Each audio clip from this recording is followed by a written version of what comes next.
Yeah, we live in a constant state of entropy.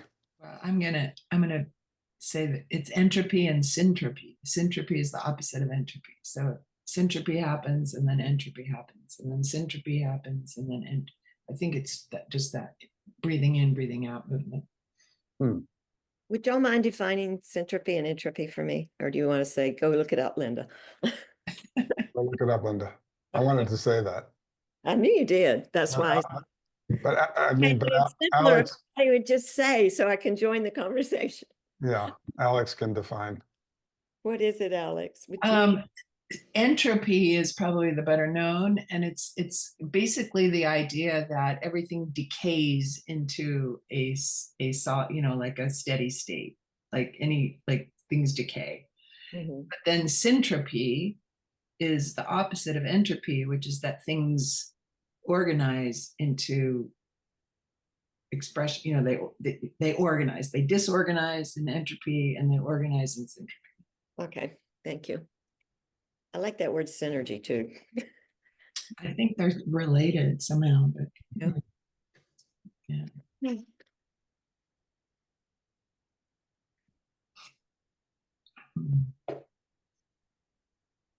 Okay, are there any pressing topics? Or have we gone over the edge? We've come to the end of the spiritual search. We're in free fall, just waiting for the big splatter at the bottom. I like that. We're in free fall. Hmm.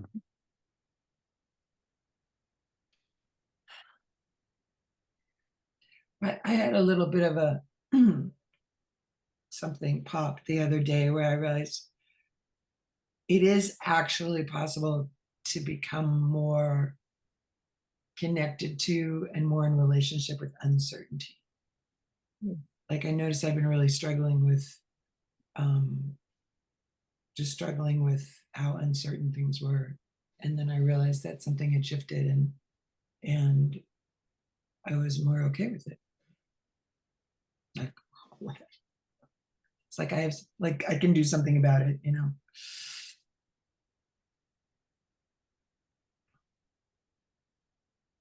Yeah, I recognize that shift as kind of the act of surrender, or maybe not an act, but the fact of surrender. Like, in other words, you find yourself surrendered, and that may be because you're unable to cope or unwilling to cope, or you realize that the movement of life is so far beyond comprehension that you already are surrendered to it.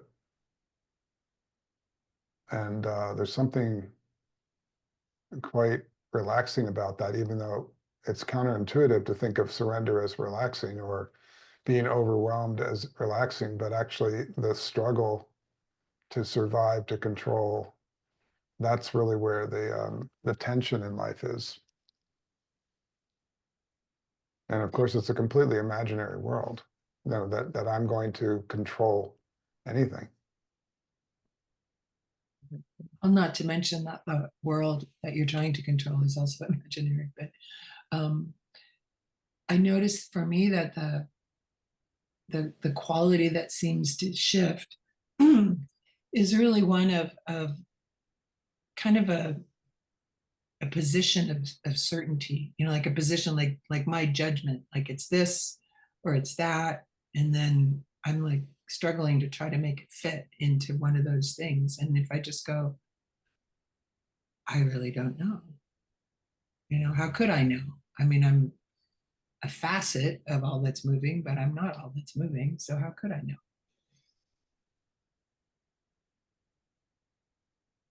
Yeah, and this is juxtaposed to the mind, the thought process, which is constantly asserting knowingness and particularization, taking the whole and making it into a particle so it can know, to measure.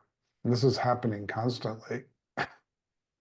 Um, and it's kind of shouting for attention in a way,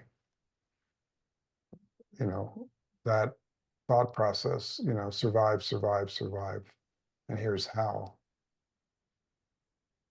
So the thing that you're pointing to, Alex, is something which is doesn't really shout. It's actually present, but it's not really loud. So it's something about that shift into a quieter, less, I don't know, less masculine, if we can use those terms, less domineering, which oftentimes makes the thought process louder, more fearful, more uncertain, more analytical in a way, more looking for certainty.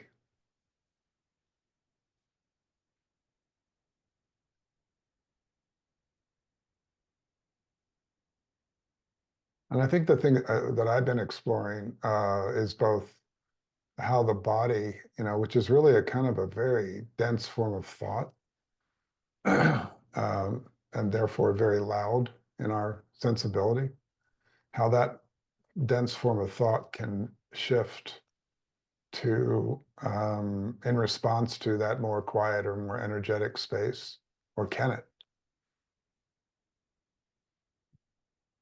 Because I think that's part of the demand, is that our brain structures actually shift if we can say our chakras, our energy centers, the power center, the heart center, all these centers that are kind of like physical concentrations of thought, and we could say they're nerve, there's nerve plexes that show up there physically that give us the sense of time, space, and location and all that.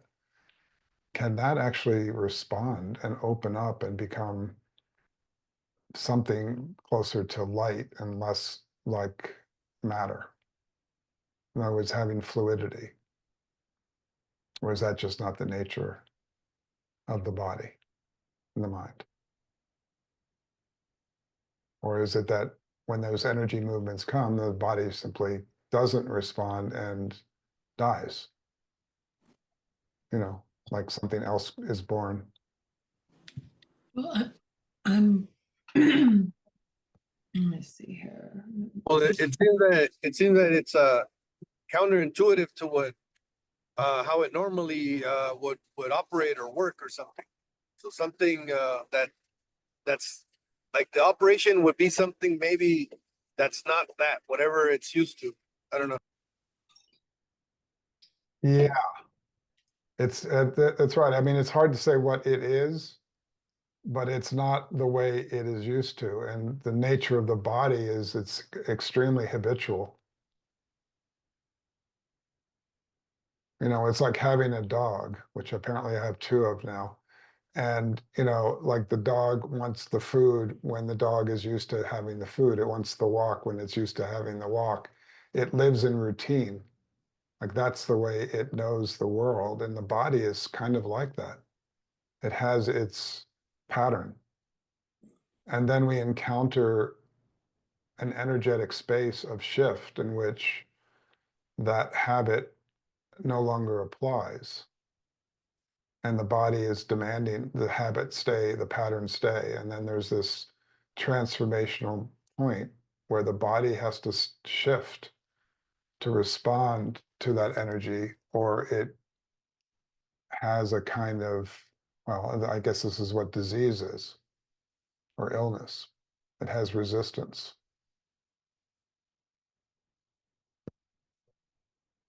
So this was the question for Boris early on, but I think it's a question for me. It's actually a question for all of us, is can the physical body respond to the energetic space that we're encountering?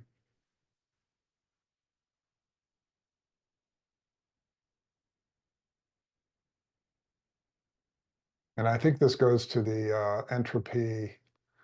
What was the other thing? Entropy and ecstasy. What was it, Alex? Syntropy. Syntropy. So Like the entropy. synthesis. Yeah. So so this we could say is like the space of consciousness or open field space, and the field of manifestation. The undulation there. So this is you could say the body and energy, or the manifest world and consciousness. And is there something which bridges those two things? I mean, I'm talking dualistically here, so forgive me for that. But is there something that moves consciousness into form?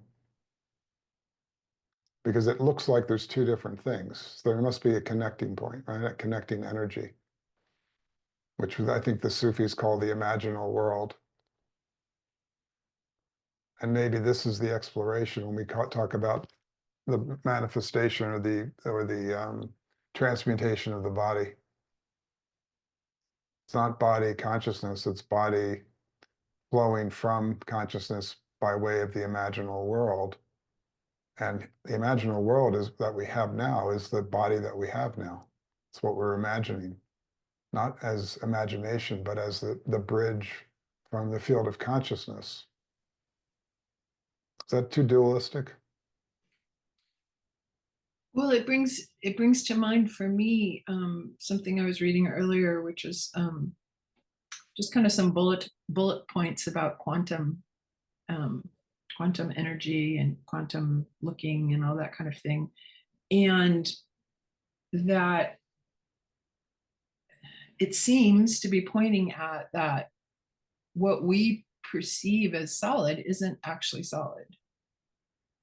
So there's something about the perception that creates this sense of solidity and permanence that isn't actually the fact at all, because they, the particle and the wave and the, resonant fields and, like 99.99% space in any particular manifestation. So I wonder if that shift is really in the perspective of not of that, like shifting it from, anyway, I'm babbling now. So I just thought about that though. I just had that thought. No, we don't see our physical reality as essentially unformed space, unformed energy. We see it as fully formed and solid and predictable and following certain laws. But that to me is like the collective expression, if you will, of some imprinting, some archetype. This is what I'm saying. The imaginal world is full of archetypes. It's full of big patterns that that we are expressing without necessarily even realizing. Right now, when you talked about imagination, Stephen, are we possibly imagining that we can't do this or we can't handle it or something? Yeah, so imagination, so the way we use the word imagination is really clever thinking, right? So I think the imaginal world is closer to dreaming, or the dream world. It doesn't have the laws of physics in it.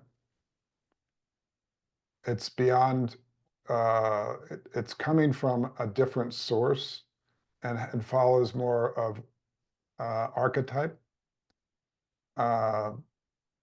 It's hard to talk about, because when we talk about reality, we're talking about the linear reality that we know as the physical world.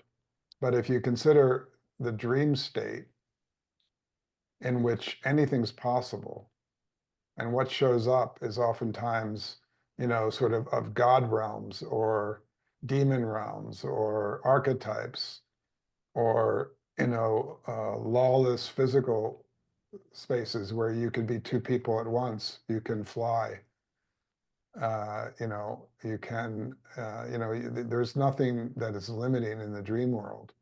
So what the dream that we're living in the physical reality is very bounded. It's very bounded, and it seems to me that something that's moving now is trying to unbind the way we see reality, so that something completely new, unimagined, unmanifest up to this point can show up. Well, that's not going to happen through discussion. It's going to happen somehow through the movement of consciousness into the manifest world. But what is it that moves actually? Because the manifest world has the appearance of thingness. It doesn't have fluidity to it.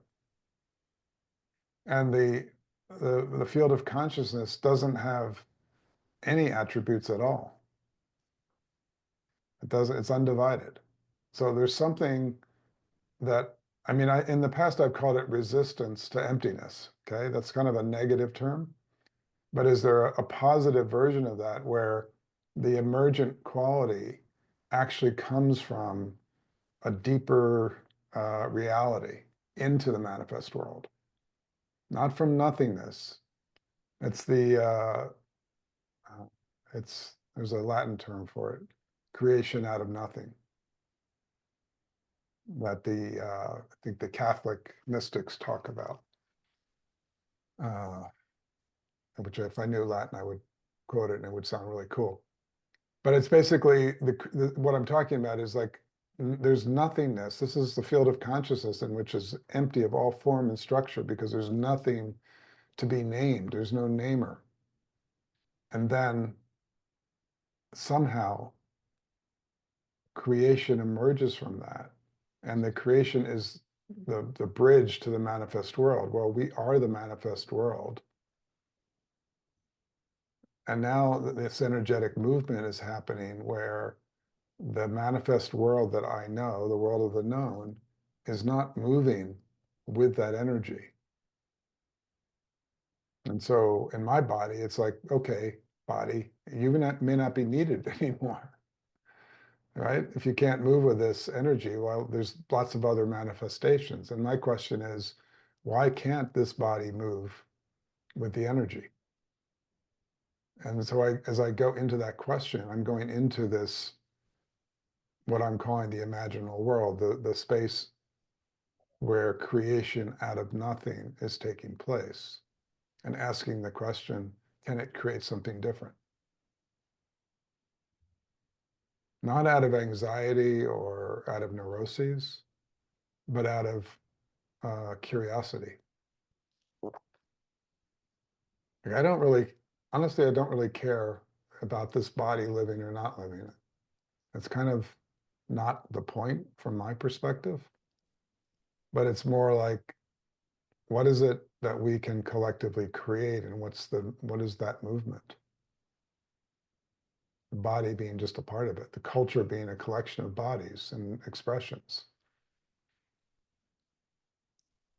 And that culture has a kind of mechanical quality to it. We're all going about our life, taking care of our bodies, paying our rent or mortgage. Is that it? Is this touching on anything, or is this? Yes, Should I go yes. back to my cushion and meditate? When you first started talking about this, I thought of dreams. Just and to go back to what Alex said, sounds like there was an assumption of this solidity, and I know we don't live as if it's permeable. But I just briefly, I can tell you once that I had a dream that I was walking my dog, pretty routine thing. And it was icy out and it was cold and there was cars driving by and my dog took off.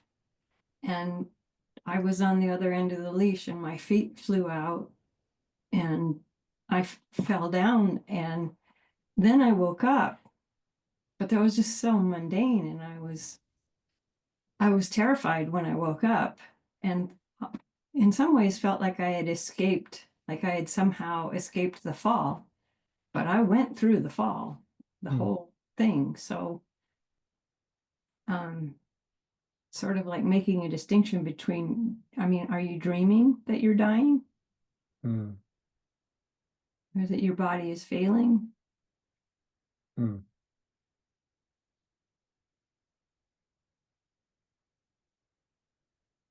Yeah, what's waking up then? When I say, yeah, I'm dreaming. Well, it's like outside of time. No, but it may be outside of the body too, right? Yeah. Like, So, I mean, if the body is a dream, then waking up is no body. Well, if I could tell you one more dream. Yeah. I was laying in bed and I felt a hand, and it was dark, and I felt a hand go over my mouth, and I had the whole panic thing, Hmm. and I woke up. So it was like I thought I was sleeping and somebody put a hand over my mouth, Hmm. and I woke up. I don't know, I just think there's a lot to explore in terms of what a dream actually is. Why would it be any different? This had- guy I knew was a remote viewer, and for the government, he was actually like one of the first remote viewers in the Jimmy Carter program. And he did some experiments with, I think the guy's name is Stephen Lafarge. He's a dream guy. And it was at Stanford.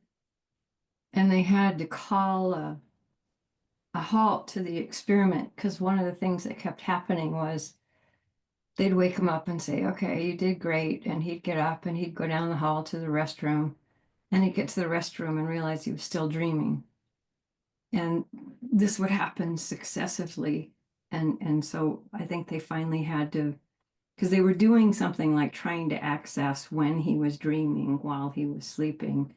But the way he told the story, it was just continually waking up, sitting up in the bed, looking around at all the researchers, and then getting up, and then at some point seeing a clown or seeing a light switch that didn't work and realizing that he was still sleeping. There's a term for that, but I don't remember what it was. But anyway, Hey, if you are dreaming that you're dying and your body is failing.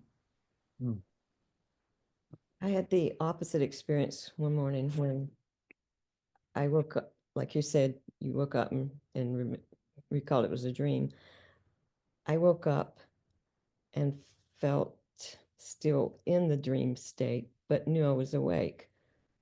And I wrote about it. It was like being in a new territory or something. I was seeing the world from a different place, but I was wide awake, Then I went about my business and returned to the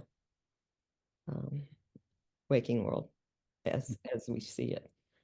It was a dream state that, it wasn't a dream state. It was just a description of like another land or something.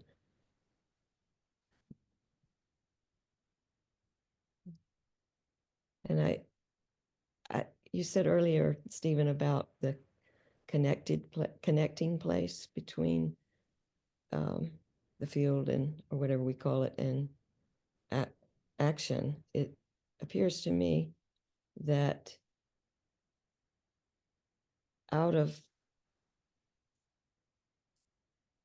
the field, action just occurs. And I often reference artists and musicians that there's no transition, there's no connecting point. I mean, it connects to express itself through our brain, and yet it just seems to arise. Yeah, but from where?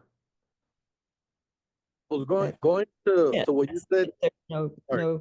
no point of it arising. It just, I don't know. Never mind. what you, well, kind of from what you're asking, Stephen, from where or something. Well, and you pointed at this, like, this is what I've been painting for myself per se. And so it might, I don't know, it might be where that art takes place or something. Mhm. Whatever, whatever that is. But yeah.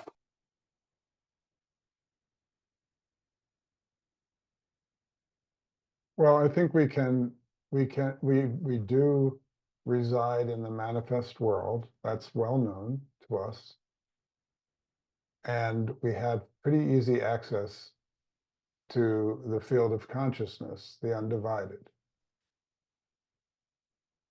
And so I guess the exploration that I'm looking at is, it appears the manifest world arises without causation, but is that true?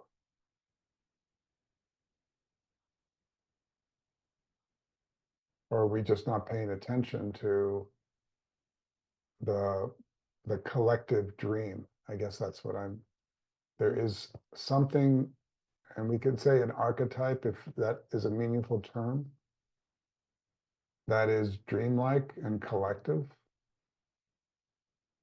Is that something that can move, can change?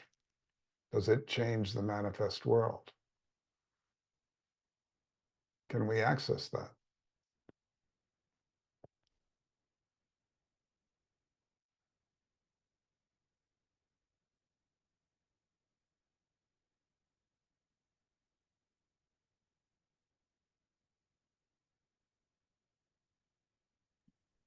It seems that is creation and what we are doing here as well. Hmm. It's almost like a happening. And maybe that's the feminine energy, as you reference. The male energy is putting things together. And maybe the feminine energy is that.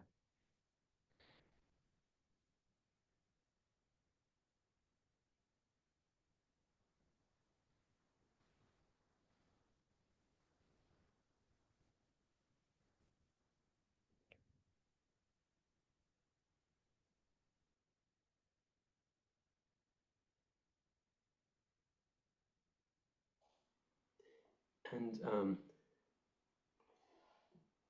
so I'm hearing you're saying there's this potential for a body that's less dense and higher capacity, and probably that kind of manifestation needs to happen at a collective archetypal level, or like, yeah, that shift. But I'm wondering, as our existing manifestation is these denser bodies, what's right about this? Like, what, there should be something good about it that we are exploring it or it's manifesting this way.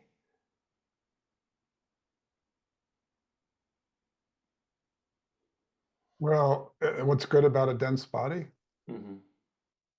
I don't go completely insane in each moment, because the actual energetic world is so wild and unfettered. It's not clear any of us can actually handle that. Like the direct perception of the energetic universe, that doesn't have any location to it. And it certainly does not have me as the epicenter of it.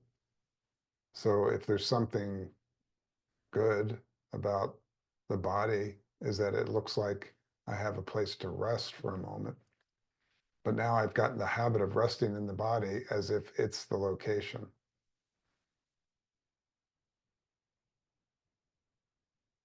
That's the habit that we've formed. And I think that's the loss of the collective creation, really. In other words, the location, my body, is an expression, a manifestation. It's not the center. That's the, let's say, the negative side, if you will, of the body.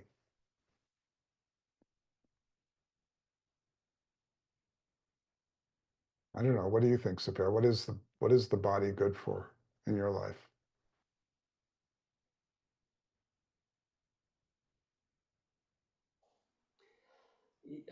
Yeah, I agree. I can see that, like a sense of continuity and a sense of stability, familiarity, reliability, all of those things. Um, to some extent, I mean, of course, relative to the total chaos. Um,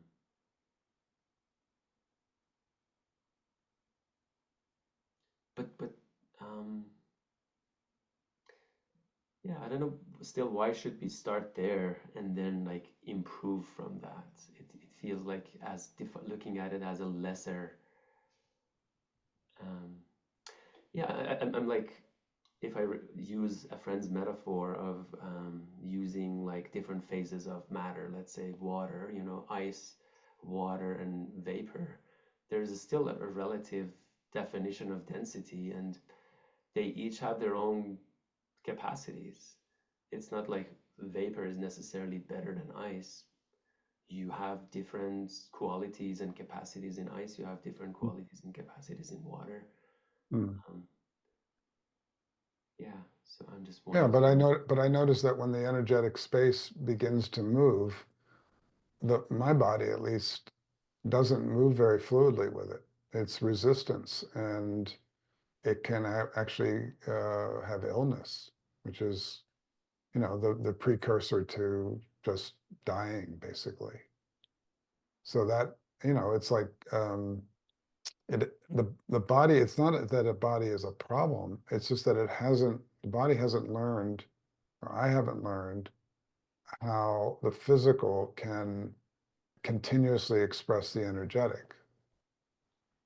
And so then when we ask the question, okay, can my body do that? And can my relationship do that? Can my community do that? Can the culture of the, you know, the collective culture of human beings do that?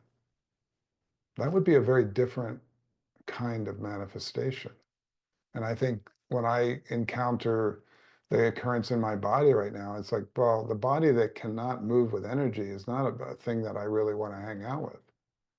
Much more interested in the movement of energy.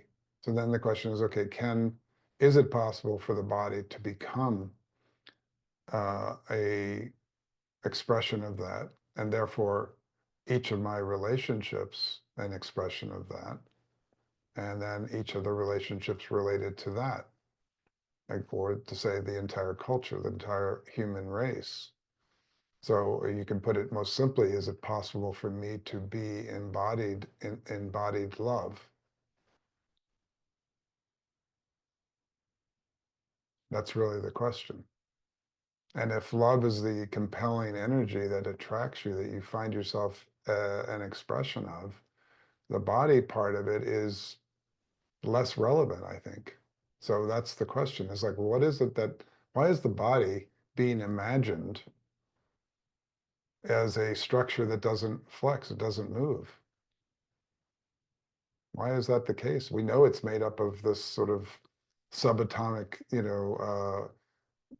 not even particles, but energy. We know that from our observation of it. Then we build it out to a physical structure that has no mobility to it, has no flexibility to it. Why? Maybe That that's seems like part a of, lack of imagination on a collective level. but a part of me is just going into like maybe it is also an advantage of limitation and density is that it does create more expressions for love.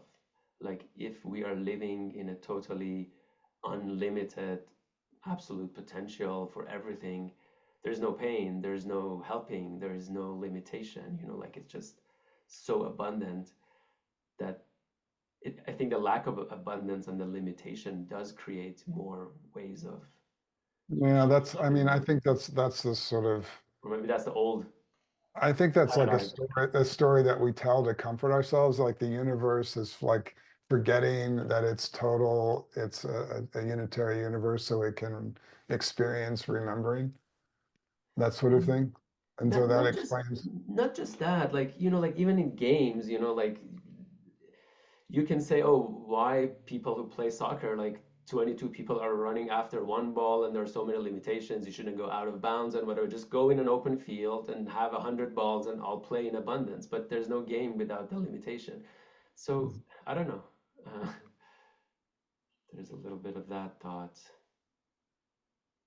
Yeah, I don't, but so this is kind of like goes into storytelling, because it doesn't appear to be without limitations. It appears to have limitations, right? That's what when the energetic space begins to shift in my body, I'm just going to be very specific. You know, the space of intense love begins to move. My body, my heart is not keeping up with it. not able to, the cellular level is not able to energetically transmute into the capacity to be in that love energy. So now there's a resistance that shows up as disease or illness. It shows up as death ultimately if that doesn't open up. And then you say, okay, well, death is an appropriate response to a form or structure that cannot move and change with the energetic movement. So that's okay, great. That's fatalism. I mean, I'm not my body. I can do all that. But I think there's a different question coming up, which is, it's not my body, it's our body, it's all of us, right? Why is it that we are imagining this system of physicality that is only in resistance to this beautiful energy that we're all touching into? Like, why can't the physical begin to express that beauty in all aspects of it? Like, yeah, okay, so then you have a beautiful universe and you go, oh, well, it doesn't have ugliness to know itself. I think beauty has an inherency to it. I don't think beauty needs ugliness. Beauty has inherency to it. And we don't know anything about that because we're in resistance to that. I guess because we've imagined that we're not actually love, that we're something else. But then love is knocking on the door going, wait a second, you are love. And my body's going, oh, no, I don't, that's not it. I've got to protect myself. This is the way the imaginal world has manifest our reality, is that we're in self-protection. But it's untrue. We can see it's untrue. Self-protection is the thing that we need to protect ourselves from. Right? And yet we structure ourselves in resistance to that fact. When we have a moment of vulnerability, we see the absolute beauty of being completely unprotected, unsafe, open. Now, can the body be that? I wonder, Stephen, if it needs that energy to connect with other bodies to hold us in place. Like sometimes I feel so much that energy, I feel like I need something to hold me down. Or when I go out dancing, there's a whole group. I wonder if we need each other Yeah. to express it. I think we need each other to dream it, to know it collectively, and to, yes, support it physically and in all ways. Otherwise, we're in these islands of survival. So I think this is what we're really pointing to in this question, is how does that occur? So it's not just my body asking the question, it's each of our bodies, and then how we are in relationship to each other. How much of our life energy goes into like protecting this particular body from all other bodies? Because I'm pretty sure if I don't spend my life protecting this body, I'm going to starve. You're not going to feed me. I'm going to be in the cold because Super's not going to house me. I'm going to be without resources. That's not true, Stephen. Yeah, no, I know it's not true, but I'm living as if it's true. Then stop, because you give and we give. It's a circle of. There are people on the street that are rescued, and then they give. I don't know. It's a collaboration that. Yeah. No, I see that. In your head, you're saying that you feel that way. Saying that love arrives as an energy. It manifests the people around me, the people that I see, the people on the street. Right? That love is in the eyes of, in the system. I see it. And my body is not following that energy.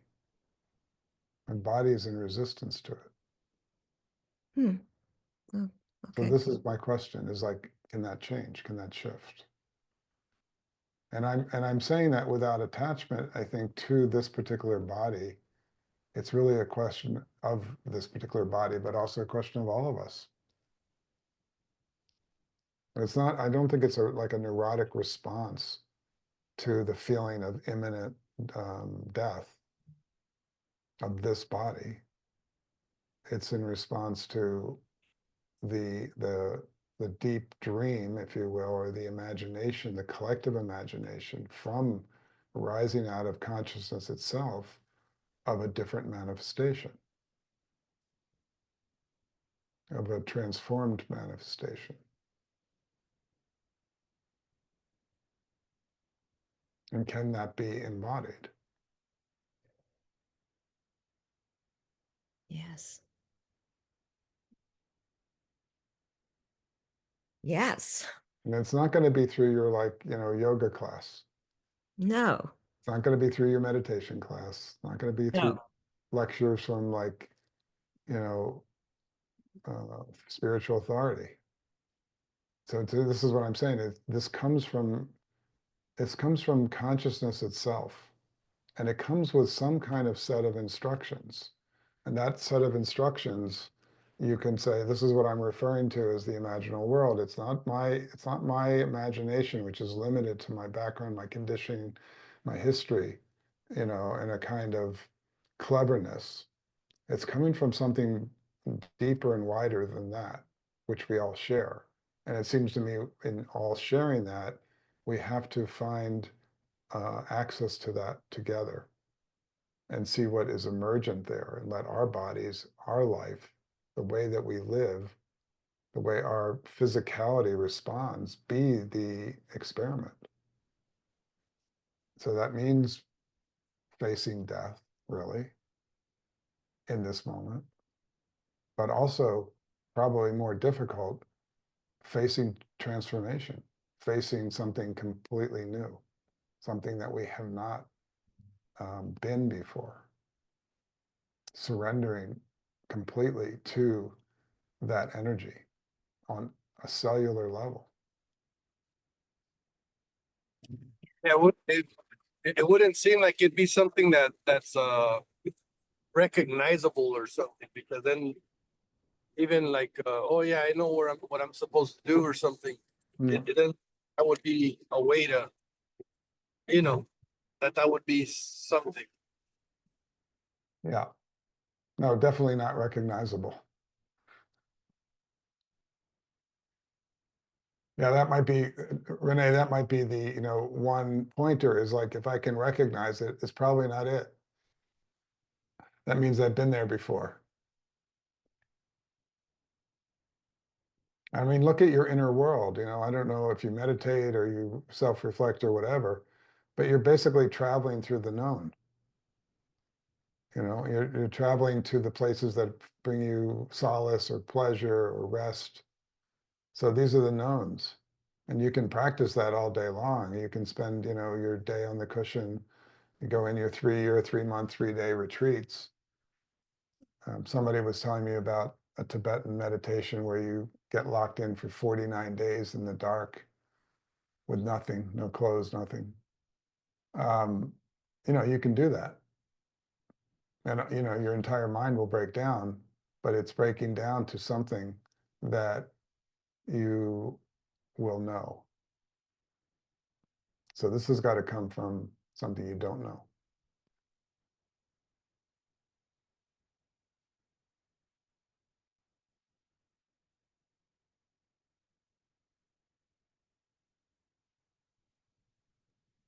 So is it some kind of liminal space, or is it one or the other, or is it a bridge?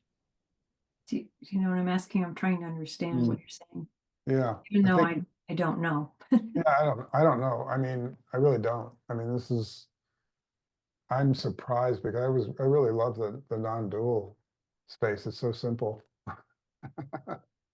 But so I think this is liminal. Like it occupies all these things at the same time. The manifest, the field of consciousness, and whatever the imaginal is. I mean, this is not 3 different things. So in that sense, it occupies all of these things. We're talking about it in a sense because, I mean, in talking about it, it seems like it's different spaces. So I will still say it's a singular occurrence. Can we stop with not knowing? We don't know. Yeah, but my heart knows. This is what I'm saying. Like my heart knows, and it's in Yes. resistance to the energy which doesn't know. The energy doesn't even know what it's creating. It's moving without knowing. It's moving in like the act of creation is stepping into the unknown and being surprised what the manifestation of that unknown is, and then doing it again. Right? Yeah. So the body doesn't like that. It's like the dog that wants to be walked because it's 8 o'clock and it always gets walked at 8 o'clock. It's waiting at the door to be walked.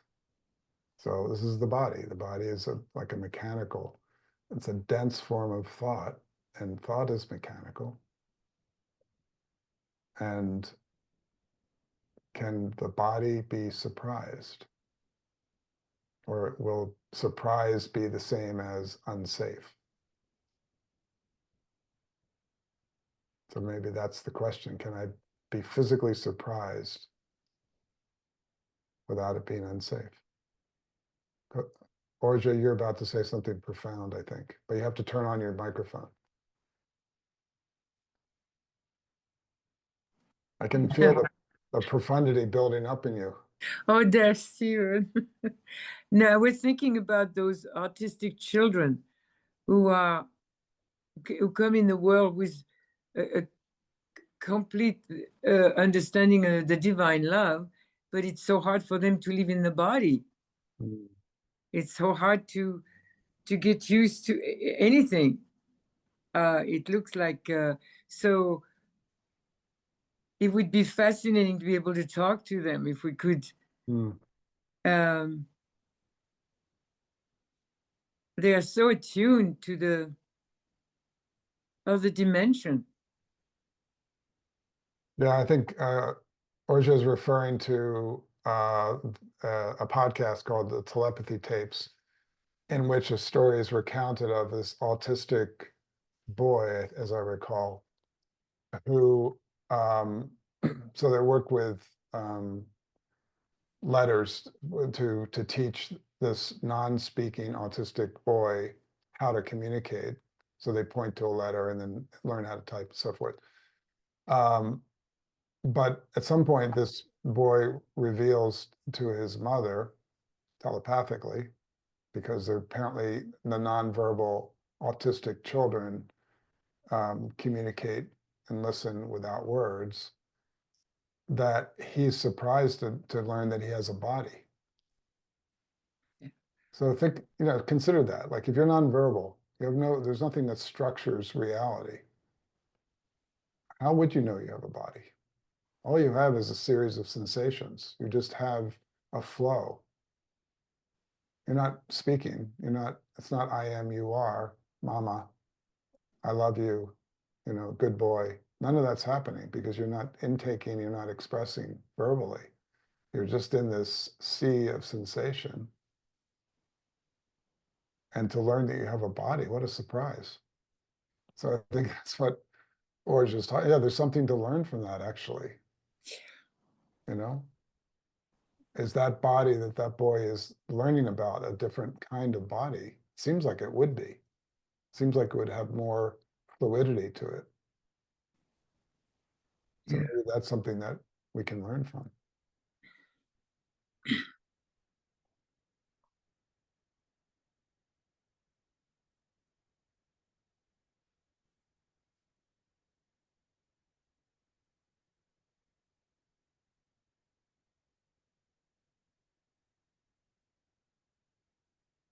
Hey, Boris, what do you have to say? I know you have something here. No, I would like to have something, but uh,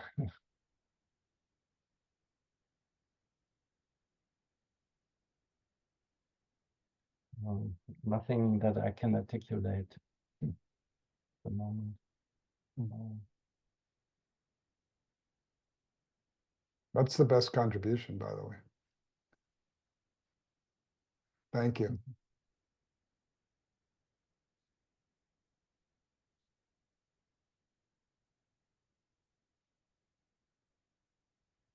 Well, I would like to contribute something more profound. That's for sure. So,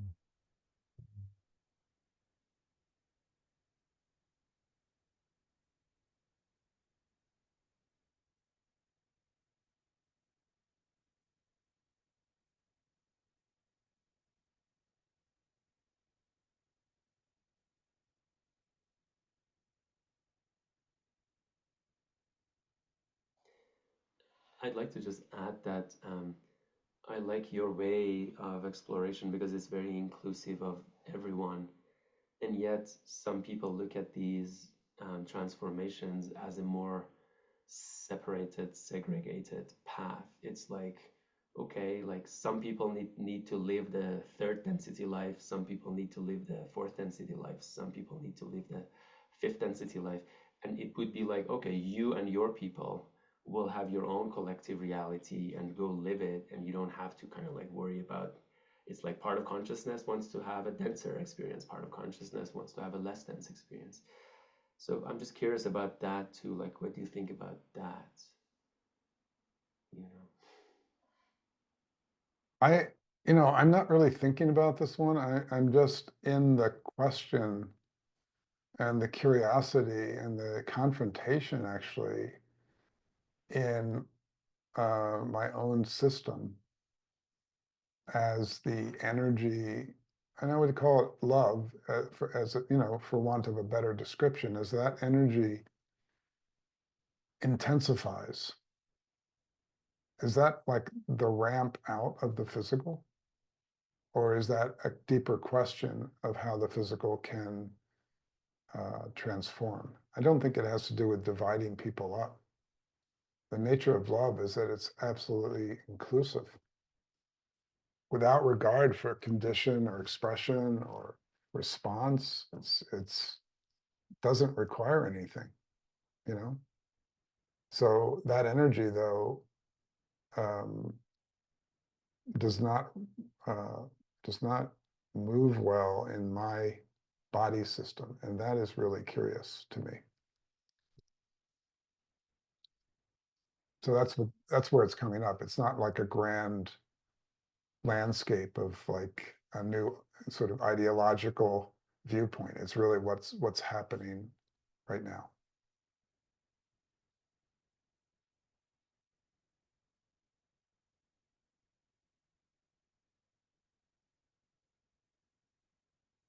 Yeah, and maybe it's just an artery blockage. They'll put a stent in and I'll go, oh yeah, that's cool. I'm a loving guy now.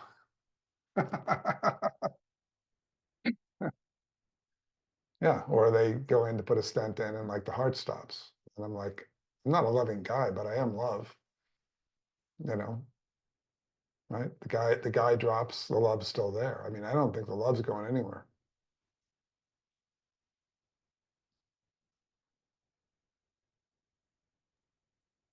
Are you positing a cause and effect? Were you not loved before and now you are? I'm just trying to figure out why it's being proposed this way, that this body can't handle love. Hmm. Yeah, I don't know. The before is only a story. I mean, I can only construct a story of before because really it's unknown. I have no idea what was happening before. I certainly had the illusion that I was a loving person, but the story I would tell now is like that was a complete fallacy, because the deepening space of that is showing me that there was structures there that were giving it conditions and characterizations. Well, it just sounds to me like what you're saying now is giving it conditions. Yeah. And what was the second word? Qualifications? Yeah, characterizations. Characterizations, yeah. Yeah. Like maybe that's what I meant by cause and effect. Yeah. It, Yeah, well, that's really glad only for this hour so that you can get 1 minute of good stuff and push it out to NCN. Otherwise, honestly, this is not something that I'm talking about so much as I'm living.